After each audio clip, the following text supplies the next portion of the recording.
السلام عليكم، ازيكم حبايبي؟ عاملين ايه؟ يا رب تكونوا بألف خير. النهارده هنعمل مع بعض أكلة حلوة قوي بطريقة حلوة ومغذية جدا.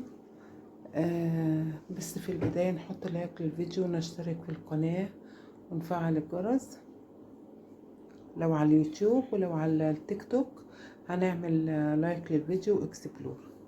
بس في البداية بقى نصلي على رسول الله ونبدأ معانا أكلتنا. هنجيب كده مية بتغلي واحط فيها السجق بتاعي بالشكل ده كده، اخده غلوة وبعدين اصفيه من المية. بعد كده احط معلقة سمنة بلدي كده في الطاسة عندي وانزل بالسجق. لو انت عايزة تقطعيه ممكن تقطعيه، تمام. عايزة تخليه صحيح كده مفيش اي مشكلة. وابتدي بقى اشوح السجق في معلقة السمنة البلدي بحتة تومة بالشكل ده كده. انا مش هحط توابل طبعا لان السجق فيه كل التوابل، وطبعا لازم تجيب السجق من الجزار بتاعك ويكون مضمون. عشان طبعا متعرفيش بقى هما بيحطوا ايه جوه في اللحم. معانا طبق الخضار بتاعنا كده، بصل وفلفل الوان وفلفل اخضر وطماطم. اول حاجة هحط البصل واخده كده تقليبة مع السجق واشوحه. خليكي بس معايا لاخر الفيديو، هتلاقي تريكات كده في الفيديو تنفعك. احط كده بقى الفلفل الالوان كله وابتدي برضو اقلب. مش قادره اقول لكم بقى الريحه تحفه بجد، وطبعا في كل الخضار وكل الفيتامينات اللي انت محتاجاها. واحط كده الطماطم بتاعتي ونقلب ونشوح السجق مع الخضار بتاعنا، تمام كده. اللي هكتفي بقى احط في الخضار ده ملح وفلفل بس، مش هحط اكتر من كده، تمام كده. احط بقى كده معلقتين صلصة من معلقة الطعام اللي باكل بيها وابتدي اقلب مع شاشة مية كده يتحط ويتساب بقى شوية كده ايه لحد ايه ما يستوي. ودي انا حطيت الملح والفلفل للخضار وخلاص على كده.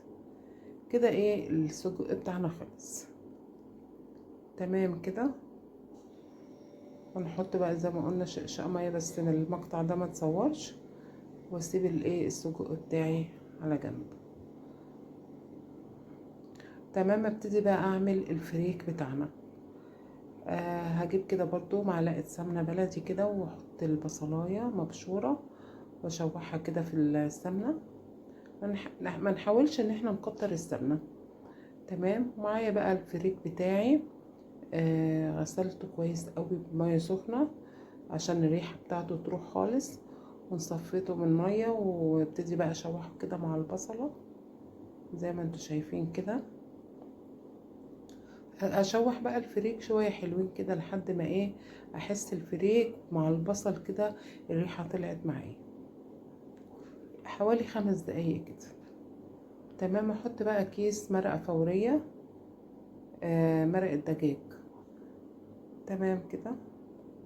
واحط معلقه صلصه واحده كفايه تديني لون بس ايه للفريك، تمام. لو عندك شوربه اسقي بشوربه، لو ما عندكيش يبقى المرقه الفوريه كفايه وتسقي بميه مغليه. خلاص كده الفريك بتاعنا خلص. احط بقى الملح بتاعنا واقلبه كده واسيبه بقى ايه، اغطيه واسيبه يستوي على مهله، تمام كده. كده اكلتنا خلصت.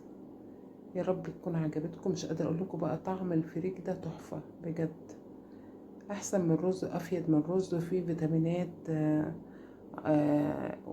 للناس اللي عامله دايت برضو كويس قوي. وهنحط بقى كده طبقنا زي ما انتوا شايفين، فظيع. يا رب الفيديو النهارده يكون عجبكم. لايك كتير للفيديو، واسيبكم في رعاية الله.